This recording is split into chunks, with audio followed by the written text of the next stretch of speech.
অবজ্ঞা করা যাবে না। দুনিয়ার বুকে মানুষ যদি মানুষকে অবজ্ঞা করে, হয়তো তাকে সম্মান করে কি করে না ভিন্ন কথা, কিন্তু অবজ্ঞা করে। মানুষকে যদি অবজ্ঞা করে মানুষ, তাহলে ওই বান্দা যে আল্লাহর কাছে বিপদের সময় স্থিরতার যে শক্তি অর্জন করবে, ওই শক্তিটা তার মধ্যে আর থাকবে না।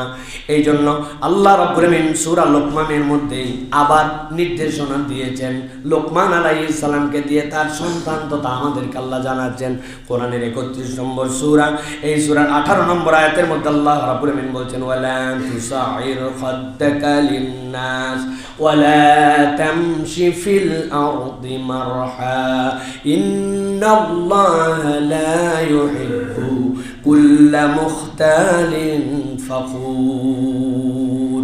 আল্লাহ বলছেন ও লোকমান, আপনি বলে দেন কিয়ামত পর্যন্ত মানুষের জন্য আল্লাহ কোরআনের মধ্যে এটা কোট করে তুলে রেখে দিলেন। লোকমান আলাইহিস সালাম থেকে কালো মানুষ, বেটে মানুষ আল্লাহর দুনিয়ার সৃষ্টিতেই কম ছিল। ওই মানুষটাকে কেউ দেখলে কেউ আমলে দিত না, কিন্তু আল্লাহ রাব্বুল আলামিন এরকম একটা বেটে, এরকম একটা কালো মানুষকে, যিনি পয়গম্বর নন, কিন্তু তার এই হিকমত আল্লাহ এমনভাবে তার মধ্যে দিয়েছিলেন, আল্লাহ কিয়ামত পর্যন্ত আপনার আমার জন্য দিক নির্দেশনা বানালেন তার কথাগুলাকে। আল্লাহ বলছেন ওয়ালা তুসাইর খাদ্দাকা লিন্নাস, আপনি আপনার গালকে কখনো মানুষের জন্য গালি কারক হিসাবে বানাবেন না। 2 নম্বর ওয়ালা তামশি ফিল আরদি মারহা, এই জমিনের বুকে ভাব সাপ দেখায়া জমিনের বুকে দাম্ভিকতা নিয়ে চলবা না। তাহলে মুখটাকে গালি এই মুক্ত করে দিতে হবে, যে মানুষকে আমি একদম হেয় করি, মানুষকে অবজ্ঞা করি। অবজ্ঞার ক্ষেত্র কয়টা? 2টা, একটা কথায় আর একটা হচ্ছে আচরণে। আল্লাহ বলতেছেন কথাটা তোমার যেন কখনো মানুষকে হেয় করে না হয়, মুখ ভর্তি গালি, কথা বললে অবজ্ঞা, ধরনটা এমন যে মানুষকে গুনেই না, এরকম একটা ভাব নিয়ে চলাফেরা করে। আর 2 নম্বর মোশান, চলাফেরা, দাম্ভিকতা, ভাব ভঙ্গি, এটাতে বোঝা যায় আল্লাহ বলছে ওয়ালা তামশি ফিল আরদি মারহা, অহংকার করে এই জমিনে চলো না। আল্লাহ বলছেন ইন্নাল্লাহা লা ইউহিব্বু কুল্লা মুখতালিন ফখুর, আল্লাহ প্রত্যেক অহংকারীকে আল্লাহ রাব্বুল আলামিন ধ্বংস করবেন, অপছন্দ করেন। আল্লাহ রাসূল সাল্লাল্লাহু আলাইহি সাল্লাম থেকে হাদিসে কুদসির মধ্যে আসছে, আল্লাহ রাব্বুল আলামিন বলছেন যে অহংকারটা হচ্ছে রিদাই, এটা হচ্ছে আমার চাদর, আমার চাদর ধরে তোমরা টানাটানি করো না। তুমি মানুষ কি, তুমি যে তুমি অহংকার করবে, ভাব দেখাবে। এই জন্য প্রিয় ভাইরা, আমরা কিন্তু না চাইলেও অনেক সময় আমাদের আচরণ, বাচনভঙ্গি, চলাফেরায় অহংকারের প্রকাশ পেয়ে যায়। সুন্দর জামা কাপড় পরা, সেজে গুজে চলা, এটা অহংকার নয়। সাহাবী বলছেন ইয়া রাসূলুল্লাহ, আমার তো নতুন জুতা পরতে ভালো লাগে, জামা কাপড় তো সুন্দর পরতে ভালো লাগে, এটা কি অহংকার? নবীজি বলছেন না, অহংকার ওইটা তুমি জেনে বুঝে সত্যকে অস্বীকার করো আর তুমি তোমার তুলনায় মানুষকে নিচু ভাবো, ওইটা অহংকার। একটা মানুষ সুন্দর জামা কাপড় পরতেই পারে, কিন্তু এটা পরছে আমি, বাকিরা নিচু। অথবা আপনি জেনে বুঝে হককে, ইসলাম এইটা, সত্য এইটা, আপনি হ্যাডম দেখায় বলছেন মানলাম না, তাহলে ওইটা হচ্ছে অহংকার।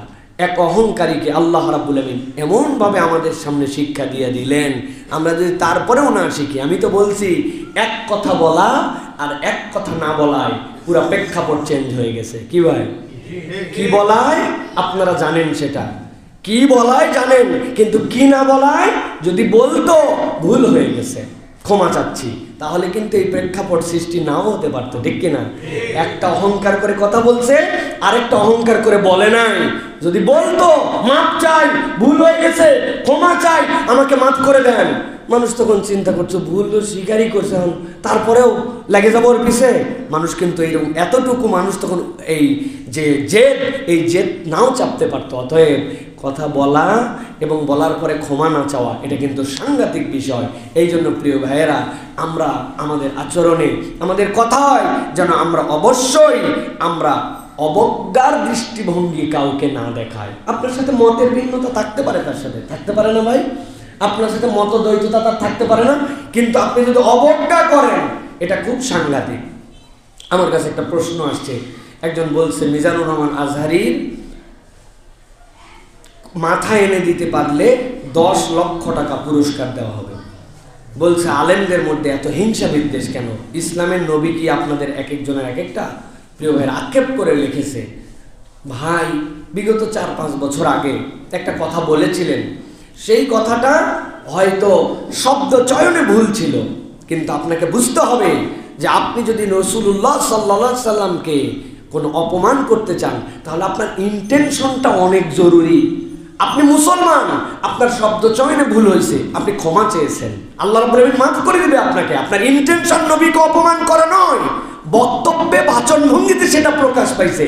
এটা তাহলে নবী বিদ্বেষ নয়, এটা নবী করিম সাল্লাল্লাহু আলাইহি ওয়াসাল্লামের সাথে বেয়াদবি নয়। হ্যাঁ, আমি বলছি আমারটাই ঠিক, তোমরা যা বলো আমি হাজার বলার পরেও ওটার থেকে সরবো না, আমি উল্টা ওটার উপর ক্লারিফাই করতেছি, তাহলে বোঝা যাবে যে আচরণে বেয়াদবি আছে। কিন্তু কোনো একটা মানুষের কথা বেরিয়ে গেছে, বেরিয়ে যাওয়ার পরে উনি বলছেন যে এই কথাটা আমার মূল কথা নয়, এভাবে কথা বলাটা উচিত হয় নাই। আমার কথা দ্বারা যদি কেউ আঘাত পেয়ে থাকেন, আল্লাহর রাস্তায় ক্ষমা করবেন। 5 বছর আগের কথা। এখন আপনি কৌশলে অন্তর্বর্তী আপনার হিংসা, আপনি জনপ্রিয়তা সহ্য করতে পারেন না, আপনি মানুষ তার দ্বারা হেদায়েত পাচ্ছে এটা দেখতে পান না, আপনি তার গ্যাদারিংকে সহ্য হয় না, some dot dot dot dot dot আমি জানি না কোনগুলা, কিন্তু আপনি ওইটাকে পুঁজি বানাইছেন। বানাই কি বলতেছেন? এই লোক নবী বিদ্বেষী, এই লোক নবীকে অপমানকারী, এই লোক নবী সাল্লাল্লাহু আলাইহি ওয়াসাল্লামের ব্যাপারে বাজে বক্তব্যকারী, ইচ্ছা করে নবীকে অপমানকারী। তাহলে ইচ্ছা করে নবীকে অপমানকারী মানে শাতিমুর রাসূল। এখন শাতিমুর রাসূল বানায়া আপনি বলছেন তার কল্লা কাটে ফেলতে হবে। আপনি কত নাস্তিক চলে গেল, কত নবী বিদ্বেষী চলে গেল।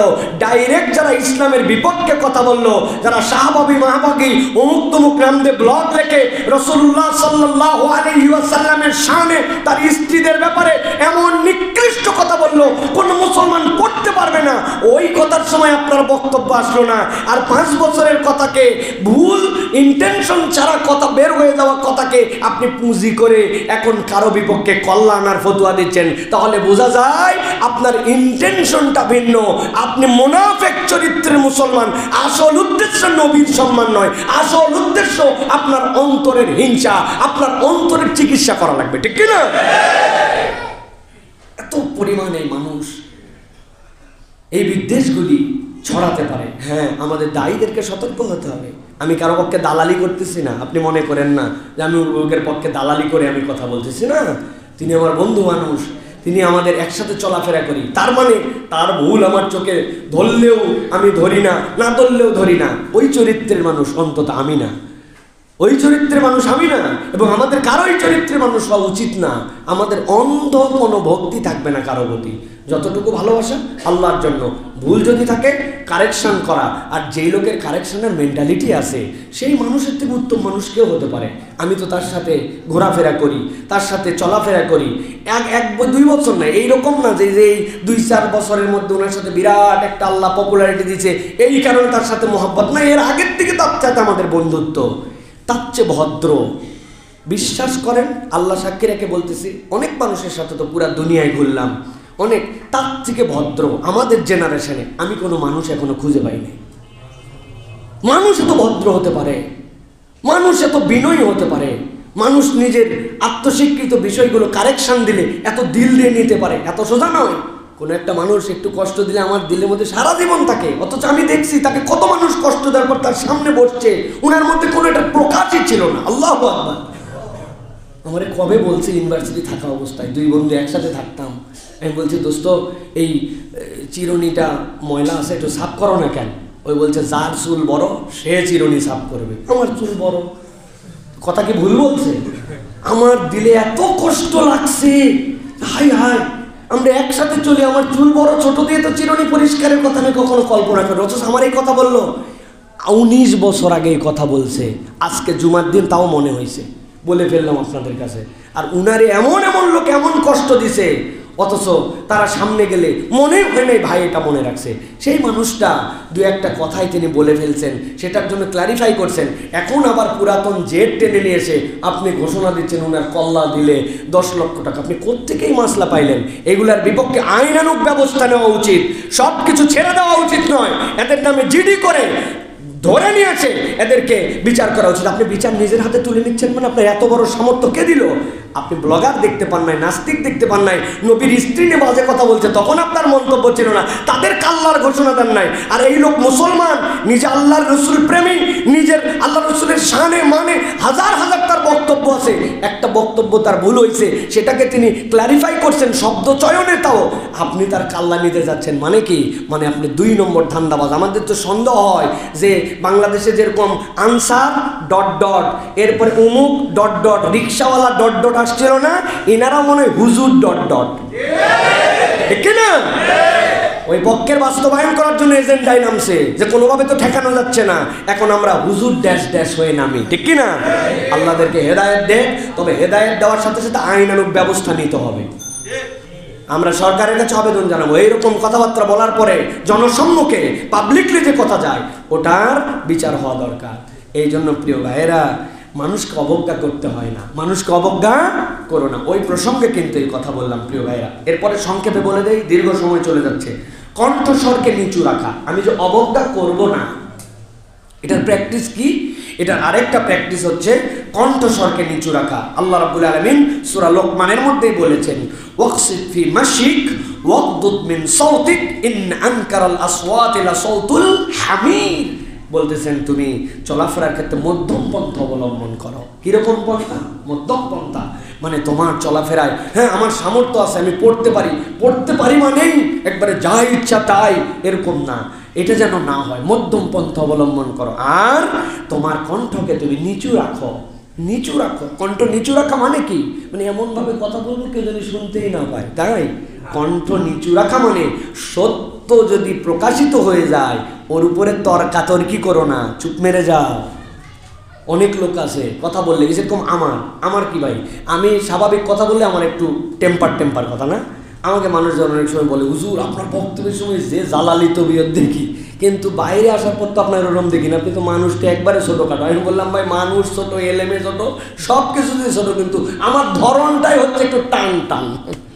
এখন এই টান মানে এটা না যে কণ্ঠস্বর কেমন নিচু করে ফেললাম, একবারে কেউ কথাই শুনতে পাচ্ছে না, এটার মানে এটা না। হ্যাঁ এটাও একটা মানে যে আপনার কথা একবারে গাধার মতো খালি চিল্লাই যাবেন। হ্যাঁ চিল্লানোর সময় চিল্লানি আছে, কিন্তু সব সময় খালি চিৎকার করে কথা বলবো, এটাও তবিয়ত নয়। তবে মূল বক্তব্য হচ্ছে সত্য জানার পরে আপনি তর্ক করছেন, আপনি জানেন হক কোনটা বাতিল কোনটা, জানার পরেও আপনি তার উপরে চিৎকার করে যাচ্ছেন, এটা যেন আপনার স্বভাব চরিত্র না হয়। মানে ঝগড়ার জন্য ঝগড়া করা। এক মহিলা নাকি ডিভোর্স নিয়েছে স্বামীর কাছ থেকে, বলছে কেন?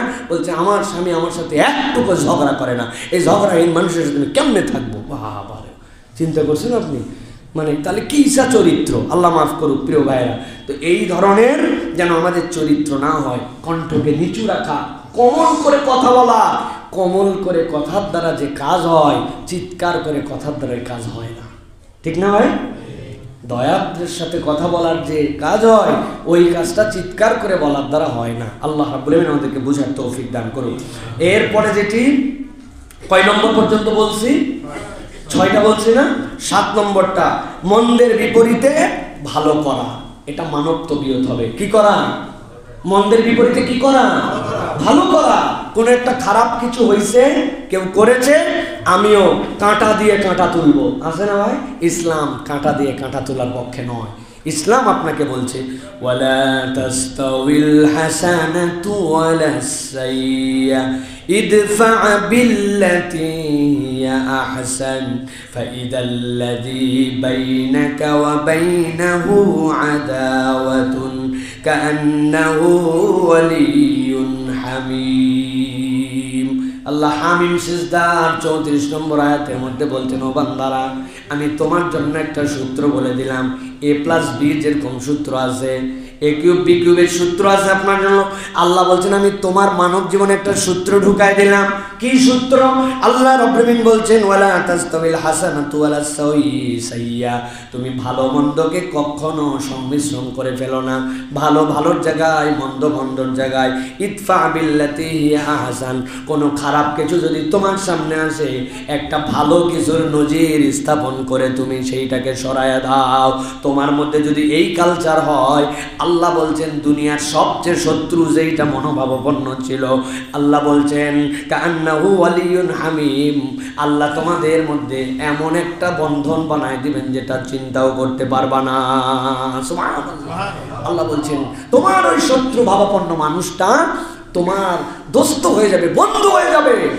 লোকজন আসে আপনাকে বলে উমুকে আপনার বিপক্ষে কথা বলছে, তুমুকে আপনার বিপক্ষে কথা বলছে, আপনি তাকে কি বলছেন? হ্যাঁ তুমিও যাই কিছু বলো। আপনি তারে বলবেন ও বলছে ওর কথা, তুই কি জন্য আমার কাছে লাগাতে আসছিস? খবরদার তুই আমার কাছে আসবে, তুই তো ভালো মানুষ না।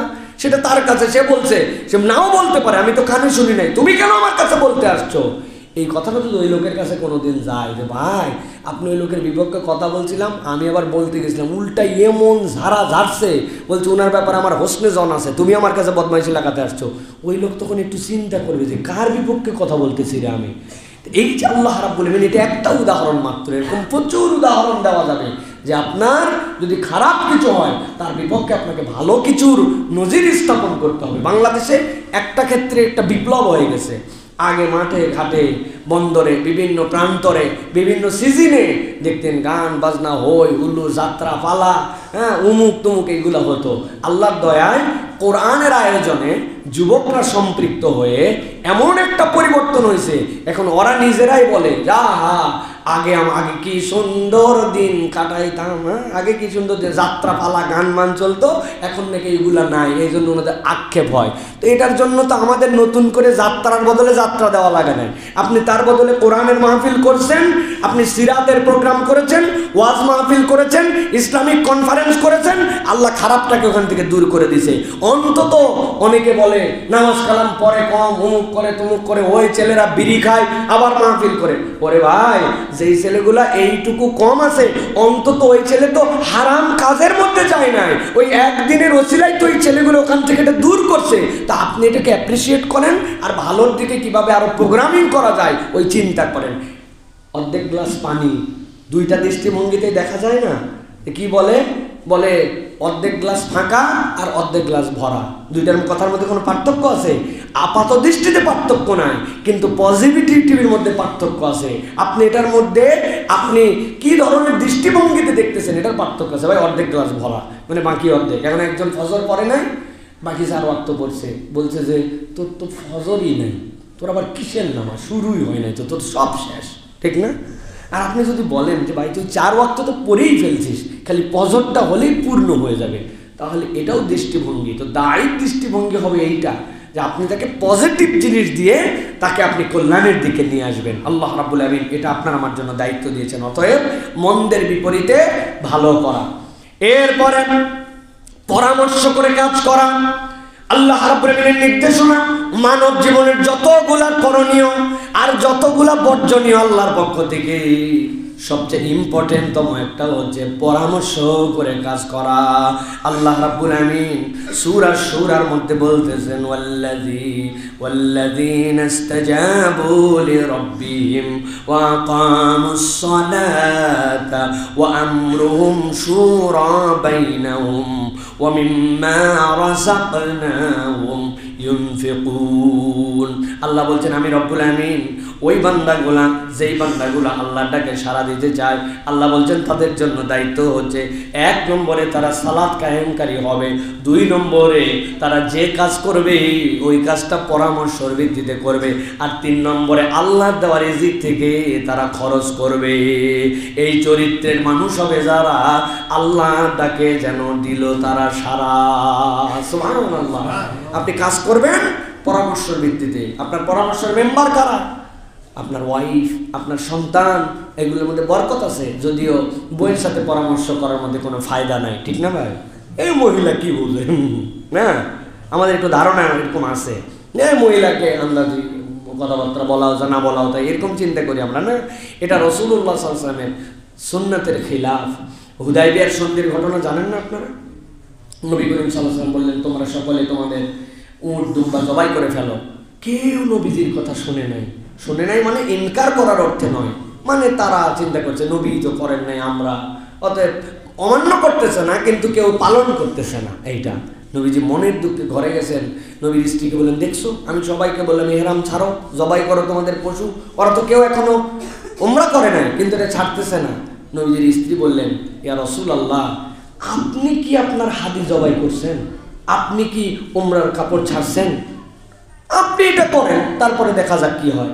নবীজির কাছে এই কথাটা এত পছন্দ হলো, নবীজি বাইরে এসে তার পশু কুরবানি করে উমরার কাপড় ছেড়ে ফেললেন। লোকজন চিন্তা করলো, নবী যেখানে তাওয়াফ সাই না করে উমরার কাপড় ছেড়ে পশু জবাই করছে, আমি কে রে? সাথে সাথে ধুম পড়ে গেল, যে যার পশু জবাই করে উমরার কাপড় ছেড়ে দিল। কার বুদ্ধিতে করছিলেন? আবু বকর সিদ্দিক রাদিয়াল্লাহু আনহু। কার বুদ্ধিতে? নিজের ওয়াইফের বুদ্ধিতে। পরামর্শ করলে বরকত হয়। নিজের স্ত্রী, পরিবার, ছোট্ট কাজ, কিন্তু একটু পরামর্শ নিয়ে নিলেন। পরামর্শ মানে এরকম না সবার টাকা, এটা কথার চলেও হয়ে যেত। ওরা এরকম একটা কাজ করতে চাইছে, কি বলতেছো বউ, এটা কি করা ঠিক হবে কিনা? সে একটা মতামত দিল, আপনি একটা মতামত দিলেন, দুয়ে মিলে চিন্তা করলেন এইটাই করতে চাচ্ছি, দেখো তো তুমি এটা বললে। এই যে একটু পরামর্শ করলেন, এইটুকুর মধ্যেই আল্লাহ বরকত দান করে দিলেন। সুবহানাল্লাহ। আল্লাহ চান যে পরামর্শের ভিত্তিতে কাজটা হোক। পরামর্শ আল্লাহ রাব্বুল আলামিনের দেওয়া আপনার আমার জন্য একটা সুন্নাহ আমল। এই জন্য এই পরামর্শ করে আমাদের কাজ করার জন্য চেষ্টা করতে হবে। এরপরে সন্দেহ প্রবণতা মানব জীবনের অন্যতম বর্জনীয় কাজ। কি ভাই? সন্দেহ প্রবণতা। বলেন না একটু, সন্দেহ প্রবণতা। আল্লাহ কোরআনে কারীমের মধ্যে বলেছেন, কোরআনের 49 নম্বর সূরা, সূরা হুজরাত, মানব জীবনের যত নির্দেশনা, এই নির্দেশনার অন্যতম নির্দেশনাগুলো 3টা সূরার মধ্যে চলে আসছে। সূরা জুমআ, হুজরাত আর সূরা নিসা। এর মধ্যে আল্লাহ রাব্বুল আলামিন ম্যাক্সিমাম এটিকেট মানুষকে শিখিয়ে দিয়েছেন। সূরা হুজরাত আল্লাহ বলেছেন, ইয়া আইয়ুহাল্লাযীনা আমানুস্তানিবু কাসীরাম মিনাজ-যন্নি ইন্না বা'দাজ-যন্নি ইসম। ও মানুষেরা, তোমরা অধিক অধিক ধারণা করা, প্রেডিকশন করা, এটা বাদ দিয়ে দাও, এটা তোমাদের গুনার অংশ। ইন্না বা'দাজ-যন্নি ইসম, তোমাদের কতক ধারণা চূড়ান্ত গুনাহ। মানে আপনি ধারণা, আপনি বোঝেন ভালো করে। উম্মতে মুহাম্মাদীর শ্রেষ্ঠত্বের 2টা দিকের কথা আমি সব সময় বলি, মনে আছে আপনাদের? কি বলেন তো ভাই? একটা হচ্ছে সকল উম্মতের থেকে আল্লাহ এক্সেপশনাল কুরবানির দিক দিয়ে আমাদেরকে করছেন। আগের উম্মতের কুরবানি রেখে আসতে হতো, যদি পুড়ে যাইতো তাইলে কুরবানি কবুল, আর না পুড়লে আগুন এসে কুরবানি কবুল না। আমাদের ওরকম কিছু নাই, জবাই করে দিলাম, বাকিটুকু আল্লাহর সাথে যাই হবে। যদি কুরবানির গোশত রাখা লাগতো মাঠে মাঠে, তো বাংলাদেশ গন্ধ হয়ে যেত। কি আমাদেরগুলো মনে হয় পুড়তো যে হালাল হারামের মিশ্রণ আমাদের খামায়ের মধ্যে। আর 2 নম্বর, উম্মতে মুহাম্মদী ইন্টেনশন যদি পজিটিভ করে, নিয়ত, আল্লাহ সওয়াব দেন, কিন্তু গুনার নিয়ত করলেও গুনাহ লেখা হয় না। জানেন না এটা? আগামী ঈদে একটা সিনেমা দেখিব, ফুল ফ্যামিলি নিয়ে, স্টার সিনেপ্লেক্সে। এখন থেকে নিয়ত করছে 90 দিন পরে, কিন্তু ঈদের দিন জ্বর আসছে জন্য যেতে পারে নাই, তাছাড়া যাইতো। এই যে 90 দিনের নিয়ত, গুনাহ হবে না? গুনাহ নাই। কিন্তু আল্লাহ মাসালে 2030 সালে হজে যাব, টাকা জড়ো করতে শুরু করছি। কয় টাকা? 5 টাকা রাখছি আজকে। আল্লাহ আপনার নিয়তের কারণে 2030-এর আগে মরে গেলেও আল্লাহ চাইলে আপনাকে হজের সওয়াব দান করে দিবে। এটা কেন বললাম? এটার সাথে কি সম্পর্ক? আল্লাহ বলছেন, তোমরা ধারণা করো না, ইন্না বা'দাজ-যন্নি ইসম। এই একটা ক্ষেত্রে বান্দা যদি সন্দেহ করে, মানুষের ব্যাপারে ধারণা করে, আল্লাহ ওটা তোমার জন্য গুনাহ হিসাবে লিখে দিতে পারেন। যেই আল্লাহ তোমার অন্যায় নিয়তকেও আল্লাহ তোমার গুনাহ লেখেন না, কিন্তু আল্লাহ সেই আল্লাহও চান না যে তুমি কার প্রতি সন্দেহ করো, এটা তোমার জন্য গুনাহ লেখা হয়ে যাবে। তুমি কেন সন্দেহ করলে? অন্তরের আমল। অতএব মনে হয় লোকটা খারাপ, মনে হয় এই লোকটা এই খারাপ, এই মনে হয় ডেঞ্জারাস খারাপ জিনিস। এইটা মানুষের মধ্যে বিদ্বেষ, শত্রুতা, হিংসা, এগুলো তৈরি করার জন্য ওস্তাদ এই আইটেম। অতএব সন্দেহ প্রবণতা থেকে বেরোতে হবে। আমার মা বোন যারা শুনতেছেন, এটা মা বোনদের মধ্যে আরো সাংঘাতিক রোগ। এটা কে কোন উদ্দেশ্যে কি করলো না করলো, উনি সারাদিন খালি টেনশন করতেছে আর সন্দেহ করছে। খবরদার, যারা আমার কথা শোনেন, আমাদের কথা শোনেন, সন্দেহ প্রবণতা এটা অনেক সময় মানসিক রোগগ্রস্ত বানায় দিবে আপনাকে। আপনি মানসিক সাইকোলজিক্যাল প্রবলেমের মধ্যে ঢুকে যাবেন, এত খারাপ। আল্লাহ বলছেন, ইন্না বা'দাজ-যন্নি ইসম। এটা তোমার অন্তরের মধ্যে দাগ ফেলে দিবে। অতএব সন্দেহ প্রবণতা না, সাথে সাথে লা হাওলা ওয়ালা কুওয়াতা ইল্লা বিল্লাহ, আউযু বিল্লাহি মিনাশ শাইতানির রাজিম, আস্তাগফিরুল্লাহল আযীম। এই 3টা পড়বেন আর বলবেন, আল্লাহ তুমি আমাকে সন্দেহ থেকে বাঁচাও, এটা শয়তান আমার মধ্যে সৃষ্টি করতেছে। আল্লাহ রাব্বুল আমিন আমাদেরকে হেফাজত করুক। প্রিয় ভাইরা, এরপরে যেটা বলবো সেটা হচ্ছে যে মেহমানকে সম্মান করা। কি? মেহমানকে সম্মান করা। ডিটেইলস আলোচনা এটা, আজকে ডিটেইলস বলবো না, শুধু ছোট্ট একটু ইব্রাহিম আলাইহিস সালামের একটা আয়াত